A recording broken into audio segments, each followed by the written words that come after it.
Welcome to American Medieval, a podcast about the fact that if the United States has never been truly modern, it's probably because we've always been a little bit medieval.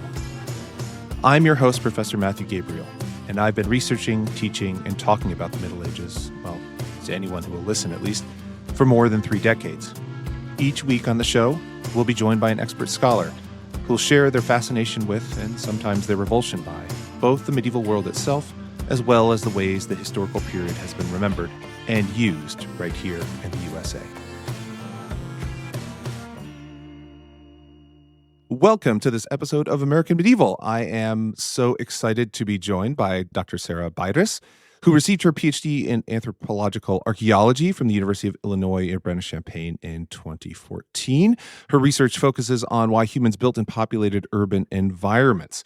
And she's the author, most recently, of a book, Cahokia and the North American Worlds, which is out now with Cambridge University Press. And we're going to be talking about Cahokia and North American settlements in just a moment. But first of all, welcome, Sarah. Thank you for having me today. It's my pleasure, and I'm so excited to be talking about these things.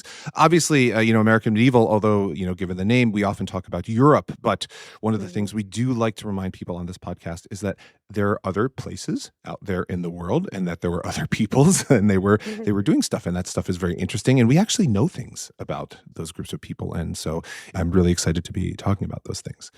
Before we get to that, though, if you will indulge me, one of the things we like to do on the podcast is start with a silly question. And so I apologize in advance because it is kind of a silly question because it involves time machines. Because I think that, most people or, maybe everybody, but I think certainly most people who deal with anything involving kind of the past, we all are confronted by questions about time machines. My question is a little bit different. And the question is, let's take for a moment the idea that we do have a time machine. And that time machine is a one-use only time machine that's been given to you, Sarah, to use, but you have to go back and talk to a younger version of yourself and tell the childhood Sarah that someday you will grow up to be an archaeologist. How does Sarah respond to that news?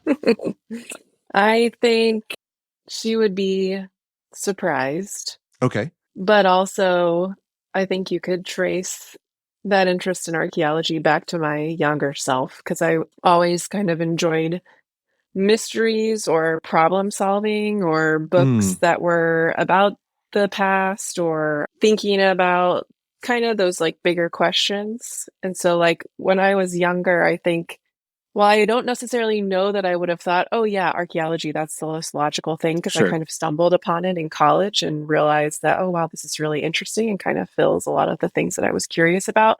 I was always thinking about those sort of like mysterious things about humans and like what we were doing and how we solved problems and why we ended up all over the world. And so I think that's why when I took anthropology classes, one of the first things I was interested in was human evolution and realizing like, oh my gosh, look at this amazing history of how humans have moved across the planet and populated all these different areas. And so that was kind of the first thing that I was intrigued by, and then it kind of grew from there. So while I would be surprised that I enjoy digging outside in the dirt and the hot sun, I think I would be, okay, well, the curiosity aspect tracks. Yeah, no, I think we ask this question, of course, of many people now, and it kind of either goes one of two ways, and it's either that, oh no, I 100% I would have chosen this thing. And the other one is just like, I don't even know like what a medievalist would have been. So like that would have totally kind of confused me. The digging in the dirt, that kind of makes total sense. I was actually, full disclosure, I started as an undergraduate as an anthropology major. I wanted to be an archaeologist. And then I realized I didn't actually want to dig in the dirt as much as I thought I did. And I wanted to be, in a library with books. Not that anthropologists, of course, don't read books, but like I wanted,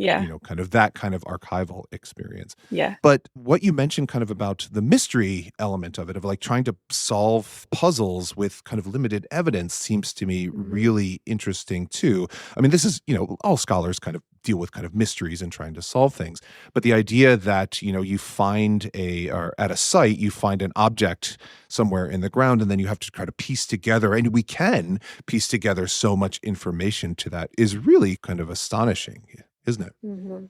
Speaking about like as an undergrad or just students in general, when I do field work, I often take undergraduate students in the summer with myself and another colleague, and we a lot of what we do is, not only doing our field work, but also teaching students how to do the work in the field and how to look Mm, at things that we find and try to think more broadly about them. Because, archaeology, one of the important things to remember is it's a destructive science. So, meaning hmm. what we excavate, we never get to put it back, right? We'll never see that ever again once we Yeah. remove it from the ground. So we have to kind of be really cognizant of what we're doing and be really detail oriented. And that doesn't necessarily mean that what we do is slow paced. It just means that we are very attuned to detail.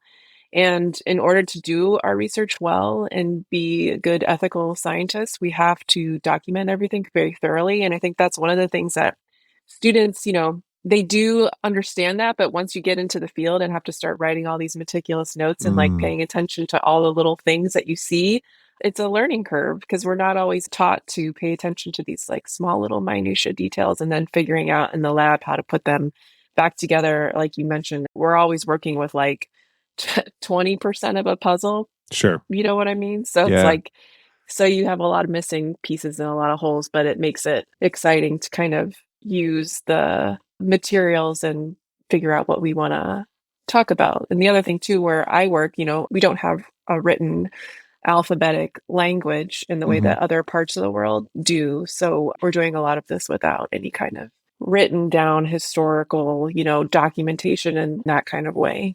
Yeah, and I'm curious about. Well, I want to talk about kind of the work without alphabets or kind of text in that particular way, because for the vast majority of our guests here, like they are working primarily with written sources. Some of them kind of artistic, some of them kind of material objects and stuff like that. But there's always kind of a textual backdrop that they can rely on, which, as you mentioned, like your work, which again we're going to get to in just a second, can't.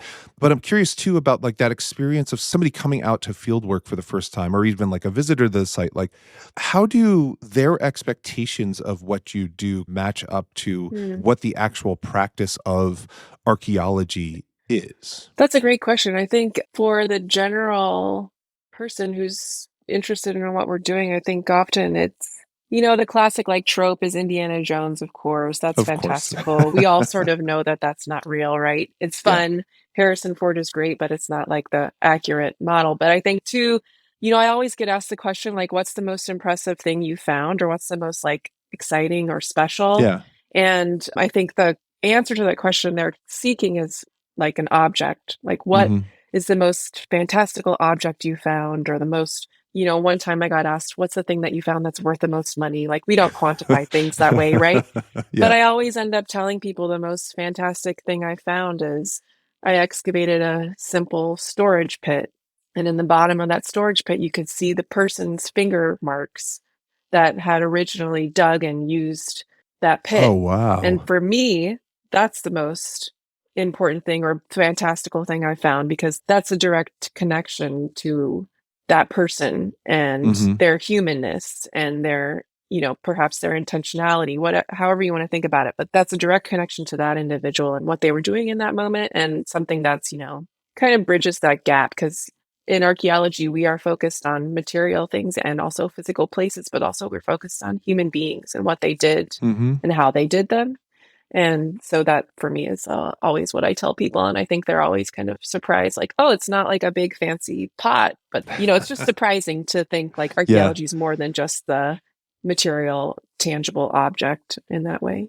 Yeah, the idea of finger marks at the bottom of a pit. I mean, that's kind of amazing because I think like that's another thing that certainly went in my teaching, right? Like I always struggle with anything about the past, really, but especially when you're separated by a really long distance or physical location or something like that from the people that you're studying, is that imagining them as people who like did normal things instead of, like you Mhm. said, like we're not just talking about things that are made out of gold or like people who live in palaces who are writing these shiny objects. Like there were all those other people and they did all the things that human beings do. Like somebody dug that pit out with their hands. Like you can imagine that as a human activity. Mhm. That's really kind of amazing to have that kind of connection across time. And it's not like it brings you special kind of insight or something like that, like psychic insight, but it is Mm, important, that act of imagination, right? In order to think about mhm. like, well, these are people, and like imagining them that way helps us better understand them. Yes, yeah, it just reminds us of our shared humanity in a way. No, absolutely. I love one of the things that was really important for me when I was deciding I maybe wanted to go to graduate school or something like that. I took a trip to Europe and I went to Cathedral at Chartres,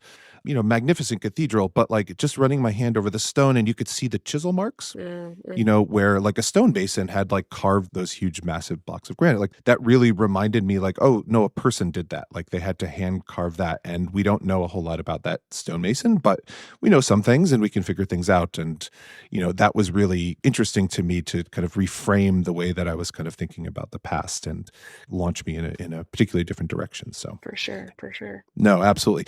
So I do want to actually talk about your research because that is a thing that we want to talk about today. So you work on, I mentioned, your book on Cahokia. And so maybe we could just start with like a super basic question. What is Cahokia? Yeah, so Cahokia Mounds is one of the largest Native American sites north of Mexico. So it is located near St. Louis, Missouri, in southern Illinois. So we're technically in a town called Collinsville, Illinois, but it's right there in the American Bottom floodplain, right next to the Mississippi River. So it's a really fertile landscape. Cahokia is comprised of three, what you could think of as precincts, or like a way to kind of convey that is also you could think about it as, how New York City has boroughs Hmm. and like connected neighborhoods. Sure. So Cahokia is sort of comprised of something very similar. Three larger precincts that make up the main city. And so that's called Cahokia, and then East St. Louis and St. Louis. And so in the actual city of St. Louis, modern day St. Louis, that was built on top of the Native American precinct of St. Louis. Mm. Now there are no mounds in St. Louis, Missouri. They were destroyed when the city was being built, but there are still mounds at Cahokia proper, over 100 of them. And you can visit that site today. It's a UNESCO World Heritage Site, and it's a Illinois State Historic Site. And they have a really wonderful museum. Currently, it's being renovated, but the grounds are still open, so people Mm. can go and visit and hike and walk around and explore the site. It's really quite monumental. And Cahokia is anchored by a very large main platform mound, which is called Monk's Mound. And that mound has a extremely large footprint, and it has multiple terraces. So when you climb up to the top of it, there's stairs in the front so that visitors can climb to the top. And when you climb up to the top of it, you can see the St. Louis Arch, the Oh, Gateway wow. Okay. Arch, if Hmm. people remember. So you can see quite far across this floodplain and up into another area of southern Illinois called the Uplands, which is an area kind of up towards the bluffs and another part of the landscape where people were living, farmers were living about the same time that Cahokia was occupied. And a little fun fact is we talk about Cahokia because Cahokia is contemporaneous with medieval Europe. So if you Mm. can think of medieval Europe and the goings on at that period of time, Cahokia was happening. It dates from about 1000 AD to about 1400. Okay. And it had a peak population, we kind of estimate around 20,000 people living there. So it's quite dense and comprised of, multiple neighborhoods and people kind of moving in and moving out. And it was a very vibrant place when it was occupied during that period of time. Yeah, the population, whenever I talk to somebody about Cahokia, always kind of gets me. Is that, in my American history, like way back, in the dark ages, as it were, intentional medieval pun there, we didn't learn about these types of urban settlements in North Mhm. America. Like it is just kind of not part of it. I mean, I grew up in New England. Maybe it's different in kind of other parts of the country or something like that. But at the same time, like thinking about population too, is that learning that the population was about, as you mentioned, kind of about 20,000, like that's about the size of medieval Rome in the 10th and 11th Mhm. century, right? Like about the same time that we're talking about, which people think of Rome, of course, as kind of a perennial urban center. And, it was much, much larger later and is much, much larger earlier. But this is the type of settlement that we're kind of talking about. So, and, with urban population, I would assume, and please correct me if I'm wrong, that we're talking about, a very complex political and cultural and social organization as well, right? Yes, I would think so. So when we talk about Cahokia, we archaeologists have often thought about it as like a city that was so it was rapidly built. And so we know that Hmm. before Cahokia emerged on the landscape as this like intensely built landscape with multiple mounds, and there, the infrastructure of the city is such that it's got a massive grand plaza, public space. It was built, it was intentionally built and, flat and sloped on the edges. And so it's this big public constructed space. And then surrounding that are several earthen mounds, and embedded in that whole landscape are all these different neighborhoods. And so before Cahokia emerged as this highly built landscape, there were people living in the area, and there Mm. we kind of talk about them as terminal late woodland. That's kind of the name that we use to describe that period of time. But they were living in smaller neighborhoods in this landscape. And then at about 1050 AD or so, when Cahokia sort of popped up and people started coming there and they started building these mounds, those small neighborhoods were kind of co-opted and integrated into the city itself. And Oh, okay. these small neighborhoods were then transformed into these neighborhoods with structures that were oriented a particular way, and they kind of followed the same type of building construction. It's called wall trench, but it's basically you dig a trench and then you can put in those trenches prefabricated walls that would then make building houses fairly quick. Mm. So instead of doing one post at a time, digging a circular post hole, putting one post in the ground, and then following that and building your structure, you have this prefab wall, you dig a long trench and you slot the wall right into the trench, Oh, right? And okay. then berm Hmm. up the sides. And so you've got houses that are being able to be built pretty quickly. And so when we see all of this kind of happening, Cahokia, it's not happening per se overnight, right? Of Mm. course, but it's in a short clip. Yeah. And we see all this taking place at the same time that they're building mounds, they're building these plazas, they're building a central causeway feature. And we know that people are both local and non local. And we can see that in kind of the ceramics that are there that give us a sense of the different styles of ceramics that people are bringing with them or they're crafting at Cahokia. They're a little bit different, which tell us that we can see that they're coming from different parts of the Midwest and the Mid South. And so it just becomes this really interesting landscape where you've got all these people coming together. They're doing things similarly in the sense that they're building houses in the same way and they're contributing to the construction of this landscape. And then they're also bringing with them some of their old traditions, perhaps, if they're Mm. coming from areas not immediately around Cahokia. So you kind of see this really interesting dynamic.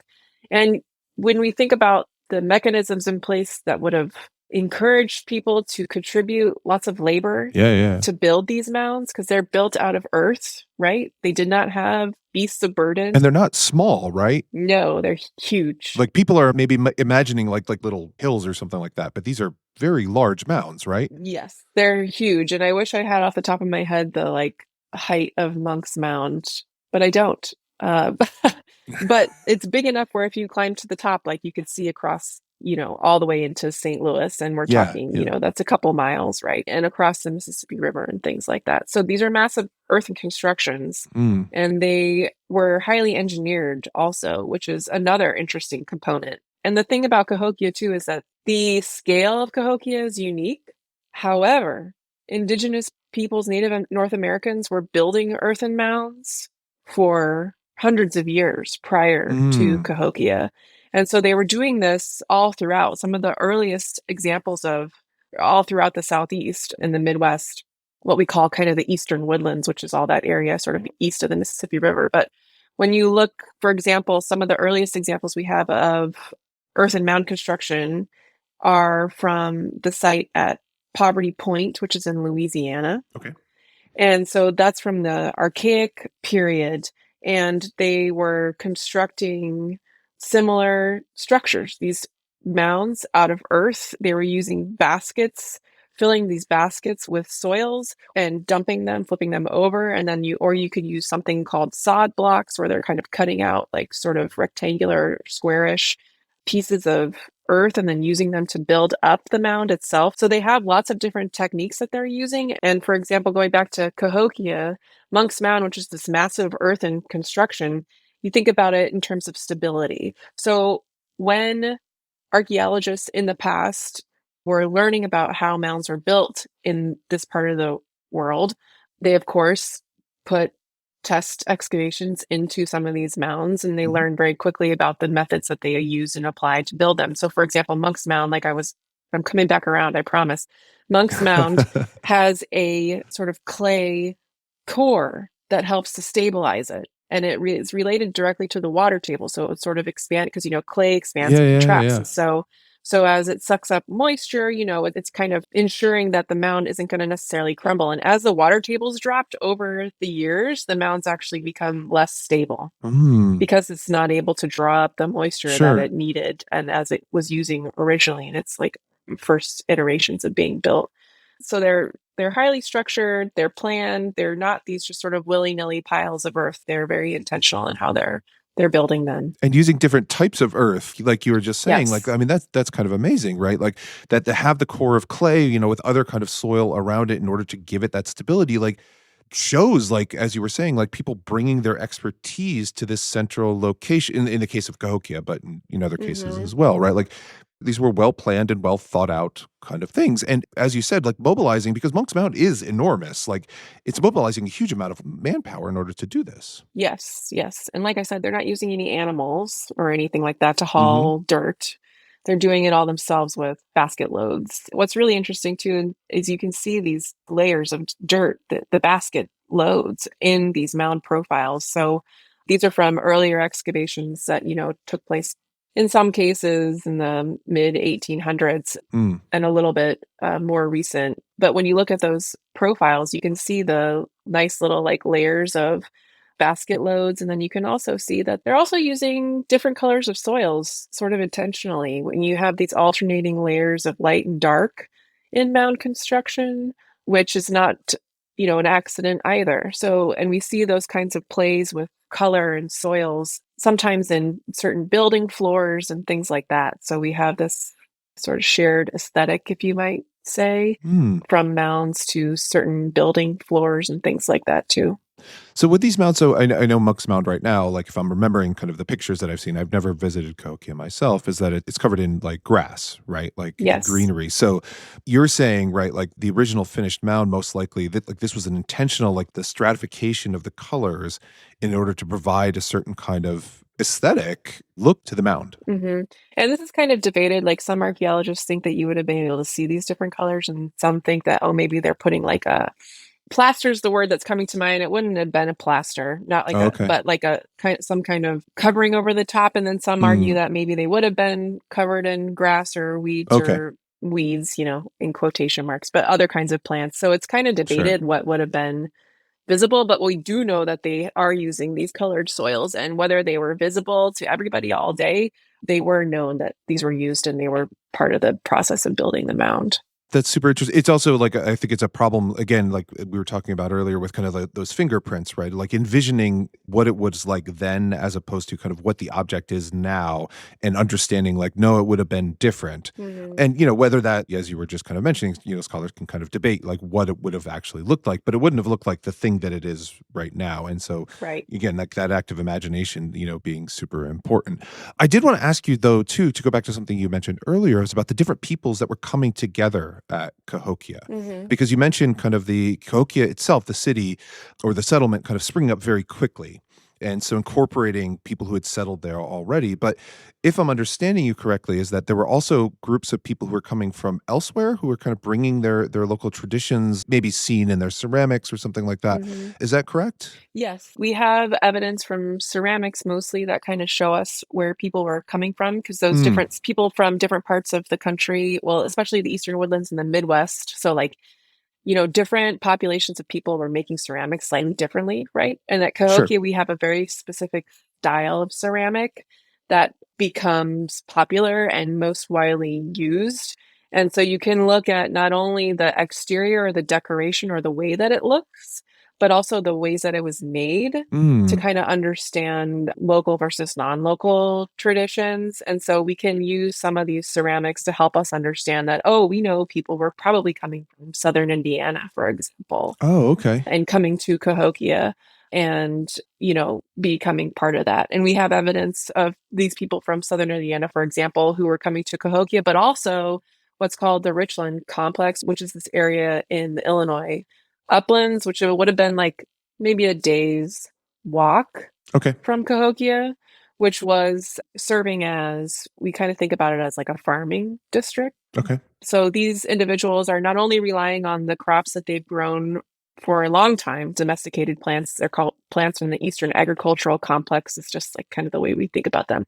But they're also growing corn or maize, right? So that's kind of the sort of largest food staple is corn, right? And we know that not only are they growing that in the American bottom itself, but they're also growing it in the uplands in these farmsteads. And we have a few examples of like non-local people coming in up and becoming part of these farming communities, and also people at Cahokia itself that are non-local, meaning they're not from directly the southern Illinois, right in the American bottom.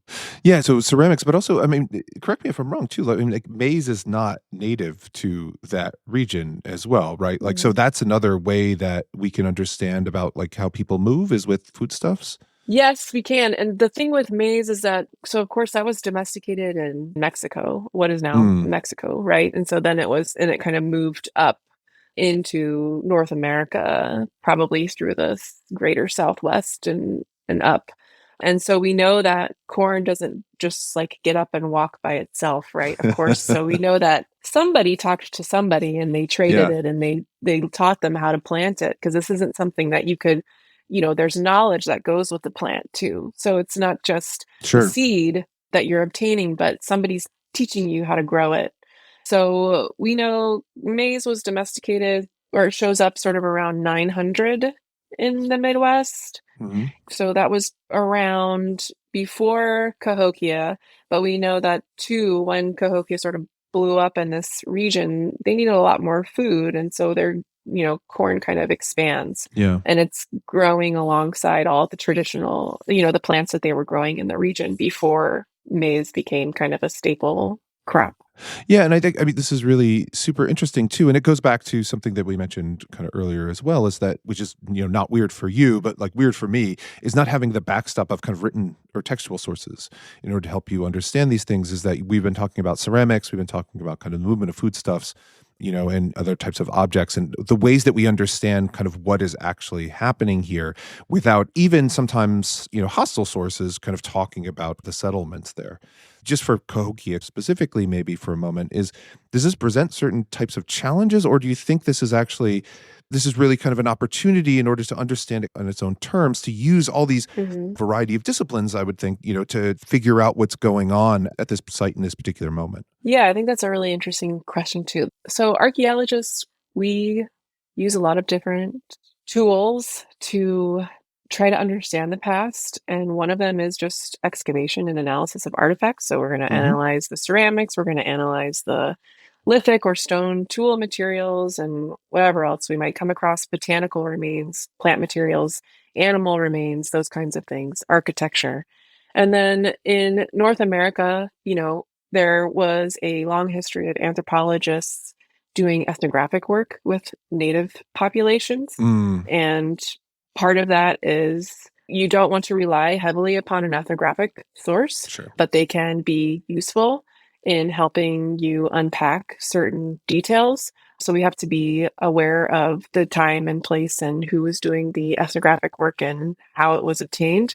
But, we can still think of those sources as perhaps useful. The issue with Illinois in particular, and a lot of the eastern woodlands in general, is that Native groups were forcefully removed Yeah. from their homelands. And so that story is true in Illinois, of course. When Cahokia was abandoned, there were people still living in the area. They didn't totally disappear. They didn't whole completely abandon the landscape. They did not continue to maintain the site of Cahokia itself, but they were living in the area. So peoples were encountered by the French, for example, and Mhm. other early colonial explorers. So we do have kind of contact era information. And the other thing that the organization that I work for now, the Illinois State Archaeological Survey, which is part of the University of Illinois, our organization is doing a lot of work to collaborate with descendant tribes Mm, and to help us do better archaeology, and archaeology that is not only protecting the cultural resources, but doing work that's in partnership with descendant communities. So we have more conversations and dialogues and thinking about what are kinds of the questions that they are interested in. How can we help facilitate that if that's something they want? Kind of a broader partnership. But yeah, but when we work at places in the Midwest prior to European contact, we don't have a written record. And I think in Yeah. some ways it's beneficial because Hmm. archaeologists come with enough bias already that, human beings, we all carry a bias, right? Yeah. We all have a bias and we all have different ways of thinking, and that frames how we investigate questions and do our research. So we try very hard to not carry those biases with us into the field and just let the material speak. So without a written record, in some ways, hopefully, I have less noise, I guess, Yeah. and I can allow the material itself to kind of speak without all the background, if that makes sense. No, I think it totally does. And I think the fact that this type of work, archaeology generally, but especially the periods that you work on with Cahokia, is that it requires you to be kind of interdisciplinary and promiscuous, if I could use that word, kind of in the ways that you approach things, because you are dealing with so little information and you need to construct something out of it. And so, bringing a lots of ideas to bear from where those things you can find kind of useful information can be really kind of helpful and kind of interesting.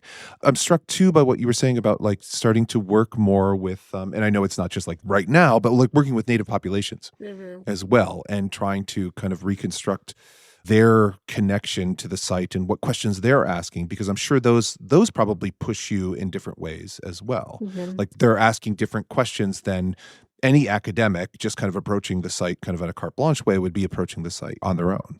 Right, the different priorities, and thinking about what is important information Mm, to access or to learn more about or to contribute to. So, you know, collaborative work is important and it's something that we need to be more focused upon and developing our relationships. And because a lot of what we do too is in compliance archaeology is before a highway's built or something like that, sure. we have to survey the area and make sure they're not going to be impacting any kind of cultural site. So whether that's pre-contact or historic period, it doesn't matter. Just making sure that whatever archaeological record is there is not going to be negatively impacted by the building of whatever the feature is. And if it is something that's going to be impacted and there's no way to get around it, like they have to put the road right of way right here and they can't move it, then at that point we would try to recover the materials, the site that is Hmm. going to be impacted by the construction of whatever project it is.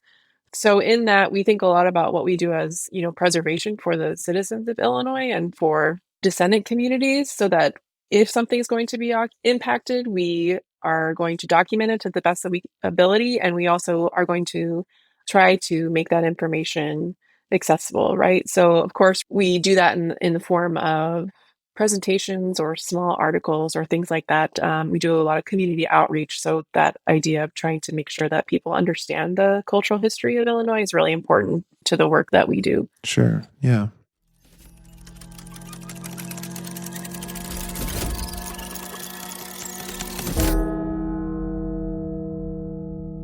Hi, everyone. Thanks for listening to American Medieval. Hope you're enjoying the show, and I hope you'll enjoy another Multitude podcast, Pale Blue Pod.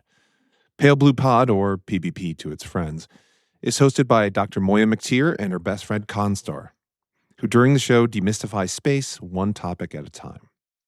It's astronomy and fun. Have a listen wherever you listen to podcasts every Monday.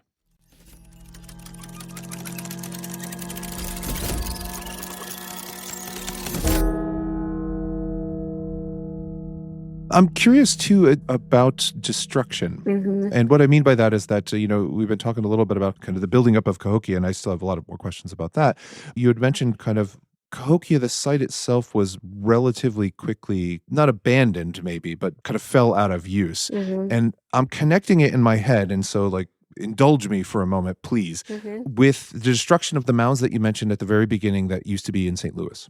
Is because we're not just talking about kind of, a site being abandoned, but then, the fact that Monk's Mound, for example, has survived the lack of settlement there, but then subsequent white settlement kind of in that area over the course of several hundred years afterwards. Hmm. So, do we know anything about kind of the conscious decision to destroy the mounds that were destroyed, for the settlement of St. Louis?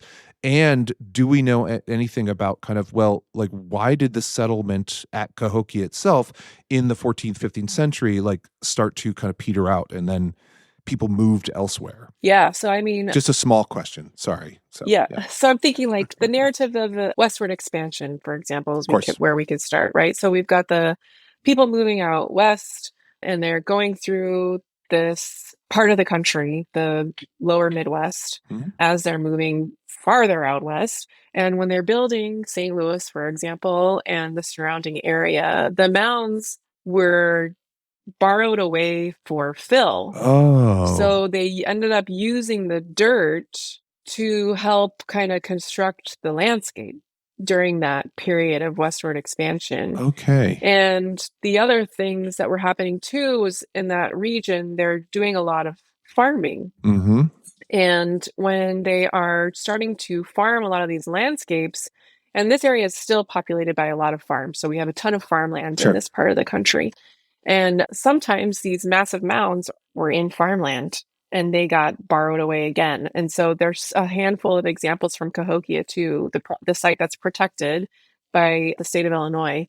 Some of those mounds we have them documented in the 1800s, and then we have photographic evidence of a horse cart, digging away the mound, Oh, wow. Okay. Yeah, yeah. and then they're moving the fill and using it in other places. So that's kind of the story of that. It's like as a new city was being built, they're kind of taking the stuff from the old city to help Sure. build it, if that makes sense. Mhm. And that's something that we can think about globally, right? Human beings have Of been course. doing that forever, is taking parts of other cities and using them in the construction of new places. And sometimes when you had these mounds being destroyed, they were documented. There is an archaeologist by the name of Warren King Moorhead who was around in the 1800s, and he did a lot of that work of not only excavating sites around at and around Cahokia, but also he was kind of one of the first people who was documenting these mounds and the ways that they were built Mm. as they were being removed. So you have that history and of construction, and then you also have Cahokia itself. So we know that it was occupied from about 1050 or so to about 1400 AD. We have a really good chronology based on ceramics and radiocarbon dates, and we know that the population started to dwindle around that 1400 time period. We also know that there was a massive palisade that was constructed around the sort of central precinct of the city. Oh, We do not have any evidence of warfare. There's no direct evidence to say that there's an active conflict going on at Cahokia. sure. We know in this period of time towards the north, there's some conflict, but it's not clear that it's permeating the city itself. Okay. We see towards this period of time is called the Moorhead phase. Okay. And during this period of time, we see some changes to the ways that they're organizing neighborhoods. We see some changes to the types of ceramics that they're using, which are kind of moving away from this iconographically rich ceramic with these really sort of, I guess I use the word standardized sorts of design motifs Mhm. that reference kind of the upper world and these kinds of spiritual connections. Those are kind of falling to the wayside. They're not being used as Oh, much, okay. Okay. and they're being replaced by jars that are heavily cord marked and also some like more open sort of plates as opposed Mm. to constricted jars. And so these kinds of things kind of give us insights into daily life. And we see kind of a move away from a really rigid neighborhood organization back to like some more like courtyard group arrangements. So maybe Sure. family groups kind of meet living in these courtyards. So we know that things are changing. Like I said, we don't have any evidence of like warfare or any kind of serious violence happening at Yeah. Cahokia. It almost sort of seems like people's priorities are starting to shift, and for whatever reason, they're moving away and thinking about doing things differently. There's also some environmental changes that are happening at this period of time that, might have impacted people's daily lives and experiences. So you have, just like with any city, you kind of have all of these fluctuations taking place, and they kind of contribute to the move of people to do things differently. Yeah. And kind of the large population isn't sustained anymore at Cahokia proper. Like I said, you have people still living in the area, but people are kind of moving away, moving. Perhaps they're moving down south. Moving up north, and we just have kind of change in social patterns at this period of time. Yeah, it seems like, I mean, just as there's no one reason why everybody moved to Cahokia at the beginning, like there's no one reason why everybody kind of moved out. It seems like you're painting a picture Mm-hmm. in which there's something going on. Like there's definitely kind of changes, both cultural, but maybe political. The Mm-hmm. palisade, the construction of a palisade, like seems to speak to something. Like, but as you said, like Yeah. there's not other evidence of incessant warfare or anything like that. But there's just kind of shifts that happen, and people kind of peel away and they move other places, or as you mentioned too, like environmental changes as well, which could lead to changes in agricultural production. I mean, cities are hard to feed, right? Mm-hmm. Because you need a lot of people, because they're doing other things, living in concentrated mass. And so you need to bring food in. And if that becomes difficult, then it becomes difficult to sustain cities sometimes, I would think. Yeah. When we think about this palisade being constructed, it was a massive undertaking. So, Hmm. like the idea of taking all this human power and spending time on bringing in these huge logs, cleaning them up, Yeah. making them into massive posts that then you could like string together. And they rebuilt this thing. There's different iterations of it with different shaped bastions. So you can trace the construction of the palisade based on the shape of the bastion as over time. Oh, okay. And so we know that if you're going to be taking that much effort and you're going to be building something and you're going to be rebuilding it, it was important. And so Yeah. Yeah. one of the things too is thinking about like there is conflict happening toward the north. So perhaps this is like, going to be a demonstration of strength, perhaps, or also it's also partitioning off kind of the Monk's Mound area, which is you would think of as like political space and potentially sacred Mm, religious space as well. So you might be having this particular portion of the city shielded for whatever reason. And maybe that's then creating a separation between the people there and the people who are political, religious specialists. sure. And then you kind of have this bifurcation. So when Cahokia was originally constructed and inhabited, you didn't have these massive palisade walls. Yeah. So Monk's Mound, if you go up to the top of Monk's Mound, if you ever go visit and you go really early in the morning and it's very quiet, and you have somebody stand on the top of Monk's Mound and you have somebody stand all the way to the back of the palisade, which is like, it's a huge expanse of space. And you speak with just projecting your voice in a normal way, like you want to be heard in a lecture hall or something. The other Hmm. person can hear you because of the Oh, acoustics. wow. So if you think about that, this place was like, while there were places that were higher up, Yeah. as in Monk's Mound, and you would have people in the plaza kind of seeing what was going on, it was visible, right? Yeah. All this to say is it wasn't cordoned off. Hmm. And so when you see that shift from an openness, a visibility to Sure. one that's cordoned off, we have to think that, yes, something's happening, right? Whether it's a political struggle or there is like this stress with the leadership and the people that, people are maybe not as participatory in whatever it was that brought them all Hmm. together and they're shifting their views and they're moving away for whatever reason. We do have a moment where there was a before the palisade and kind of an after, and it's shifting sort of the ways people were living, right? Yeah. In their daily life on that landscape. Yeah, I'm just kind of thinking out loud here. Like, if you're outside the wall,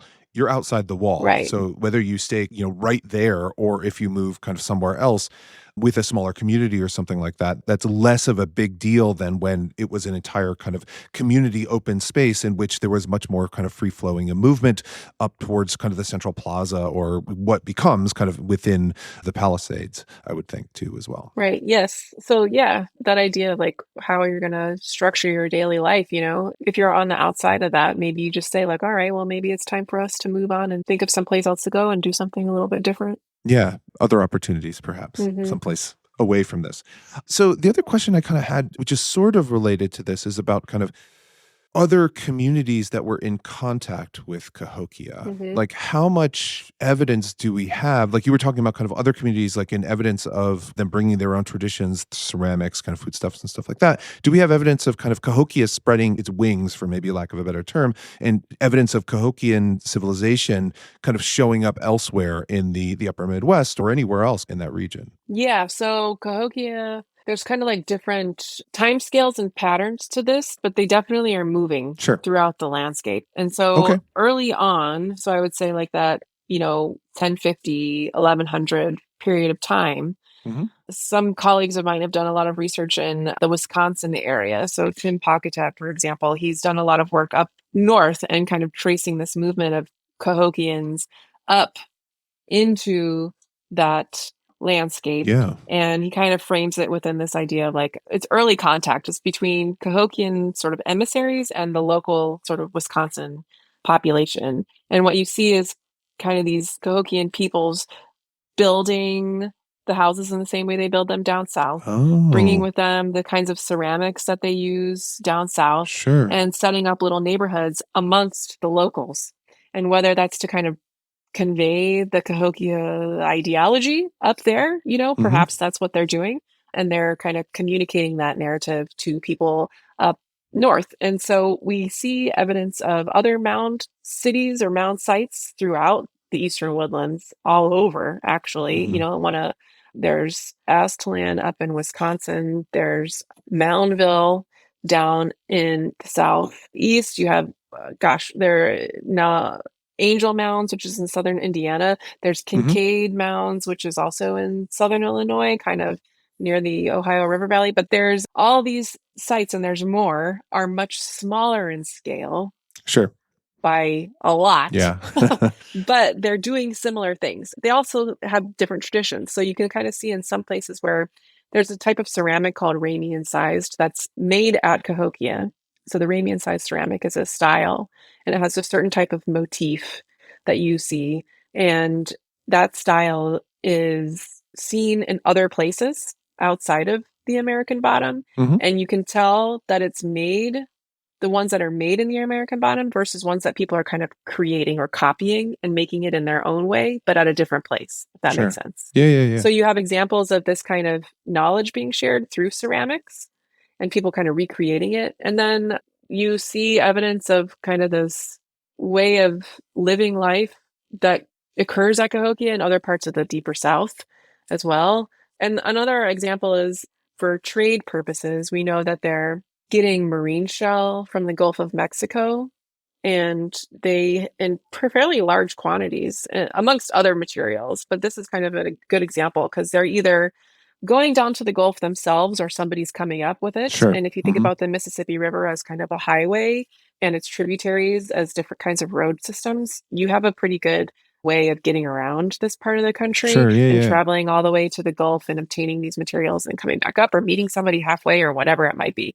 So you've got examples of them going to the north, to the south, and kind of out throughout the broader Midwest and Mid South as well. Yeah. So it seems like, well, being on the Mississippi, as you're just saying, like that allows connections, at least kind of in a north south way, but then through the tributaries, like all over the place. And it seems like, if I'm understanding you correctly, is that it is not just other people trying to find Cahokia, it's that Cahokia itself kind of sending emissaries out in some way, diplomatic, trade, Hmm. whatever, right? Like kind of into these other communities and then establishing these contacts. Like, like in the places that you're talking about, Wisconsin, like, the other farmland, for example, in the uplands of Illinois, like you were saying, that's like a day walk. Like walking from Cahokia outside of St. Louis to Wisconsin that's not like a day's walk. No, That's yeah. that's a ways, right? And so, or Yeah. getting those shells, as you mentioned, from the Gulf of Mexico, like, Southern Illinois is not like next to the Gulf of Mexico, right? Like it's a No, yeah. concerted journey in order to do those things. And they're definitely, they've got boats, canoes, they're going up and down Hmm. the riverways, and it's definitely going to be a journey, right? You're going to Yeah. prepare for that. You're going to take what you're going to take. And the idea that they're taking ceramics all the way up there or bringing special objects or whatever it might be, that's important. And the other things too is that we know, so when they make their different tools out of stone or lithic material, Hmm. a lot of what they're making them out of are local chert sources, right? So things you can find locally to Cahokia, but Sure. every once in a while you get non-local chert. So like a type of chert that is non-local but is from the Wisconsin area is Hickston, Okay. and that type of material shows up at Cahokia. So you know that there's going to be communication, Mhm. there's going to be relationships. So people are doing what we've always done. We move around, we're Yeah. curious, we explore. So they're doing that as well.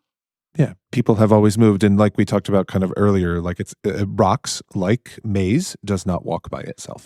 Right. Like it usually comes with people. Right. Exactly. This has been really wonderful. We are unfortunately kind of running towards the end of time. If people want to learn more about you, your work, kind of Cahokia, and they have this thing called the internet, where might they be? Where might you direct them? Where might they find a little bit more information? Yeah, so one of the first things I would do is the Cahokia Mounds Historic Site has a really wonderful museum Mm, and website, and their website has an interactive timeline mm, that is kind of spells out, like, the really important moments in the Cahokia history, so they also have they've curated, like, reading lists and things like that, and so they have a great website. That's kind of the first place I would go to kind of get more information. And then there's a handful of, you mentioned my book, which is fairly short and digestible. There's also Tim Pocketat has written a couple books for non-specialists, popular oh, great. books. Hmm. The one that I'm thinking of is, I think it's published with Penguin Press, and the title is escaping me, but it's fairly popular, so it would be pretty easy to find. But I would definitely start with the website for Cahokia Mountain State Historic Site because they have a lot of really great information and point you to more resources from there. And that timeline, like I mentioned, is really Hmm. great, and it's interactive, and they did a really wonderful job conveying kind of the history of the city. Hmm. Just to remind maybe our listeners of something you mentioned earlier is that the Cahokia Mountains, the museum is not open right now, but the site itself is still available. Like you can still visit it. Is that correct? Yes. Yes, you can, and they have walking trails throughout the site, and they have great interactive signage. They have an app that when you get there, you can download it if you want, and it kinda takes you on a nice tour of the main points of interest. Oh, great. It's a nice day out, unless it's really hot, then I would say save it. Save it for another day. Okay, maybe spring or fall. That would be kind of a Yeah, better time to yeah. visit, or maybe slightly overcast. Yes, So yeah, we're giving travel tips now on American Medieval. This is right. great. So this has been amazing. Thank you, Sarah, so much for joining us here. This has been a great session, and I invite everybody to please, if you live in the area, if you don't live in the area, you should all go visit Cahokia Mounds and see these for yourself. They are fascinating. And then check out those further resources that Sarah mentioned at all. Sarah, thank you again for joining us. And thank you, everybody, for listening to another episode of American Medieval. We'll see you again next week. Bye-bye. Thank you for having me. Thanks for listening to this episode of American Medieval, proud member of the Multitude Podcast Collective. I'm your host, Professor Matthew Gabriel, and this episode was edited by Julia Schiffini. The theme song to American Medieval is from the song Sleeping Bags by OTE. If you'd like to support the show, get ad-free episodes, be inscribed into the Book of Life for being a kind and generous soul, and get some other neat bonus stuff, please visit us at patreon.com/American Medieval. Thanks again for listening. See you all soon.